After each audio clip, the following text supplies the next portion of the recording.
সাভারে এক ফুটবল টুর্নামেন্টের ফাইনাল অনুষ্ঠানে বক্তব্য রাখতে গিয়ে বিএনপি চেয়ারপারসন বেগম খালেদা জিয়ার উপদেষ্টা আমানুল্লাহ আমান বলেছেন, দেশের মানুষ আগামী জাতীয় সংসদ নির্বাচনে কোনো পিআর পদ্ধতি চায় না। তিনি আরও বলেন, আগামীতে বিএনপি বিপুল ভোটে জয়লাভ করে সরকার গঠন করবে। বর্তমান সরকার যে ব্যবস্থাপনায় নির্বাচন আয়োজন করবে সেটিতে নির্বাচন হবে বলেও তিনি মন্তব্য করেন। বিস্তারিত দেখুন জাকিরের প্রতিবেদনে। সাভারে তেঁতুলছড়া ইউনিয়নের পানপাড়া সরকারি প্রাথমিক বিদ্যালয় মাঠে শহীদ রাষ্ট্রপতি জিয়াউর রহমানের কনিষ্ঠ পুত্র মরহুম আরাফাত রহমান কোকো স্মরণে আয়োজিত ফুটবল টুর্নামেন্টের ফাইনাল খেলা অনুষ্ঠিত হয়েছে।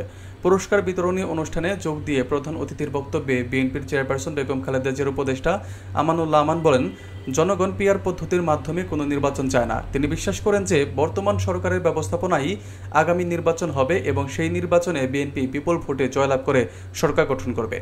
খেলায় নগরচর স্পোর্টিং ক্লাবকে টাইব্রেকারে ৪-৫ গোলে হারিয়ে হারানগর স্পোর্টিং ক্লাব চ্যাম্পিয়ন হয়। এ সময় মাঠে কয়েক হাজার দর্শক উপস্থিত ছিল। অনুষ্ঠানে আরও উপস্থিত ছিলেন ঢাকা জেলা বিএনপির সাংগঠনিক সম্পাদক ব্যারিস্টার ইরফান ইবনে আমান অমি, সাবেক উপজেলা চেয়ারম্যান আলহাজ কফিল উদ্দিন এবং সাভার উপজেলা বিএনপির সাবেক সভাপতি জামাল উদ্দিন সরকার সহ অনেকে।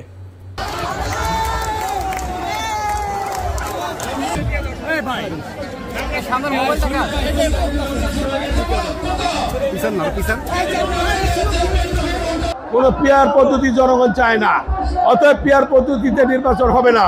জাতীয় সংসদ নির্বাচন যেটা মাননীয় প্রধান উপদেষ্টা ঘোষণা করেছেন সেভাবে নির্বাচন হবে ইনশাআল্লাহ।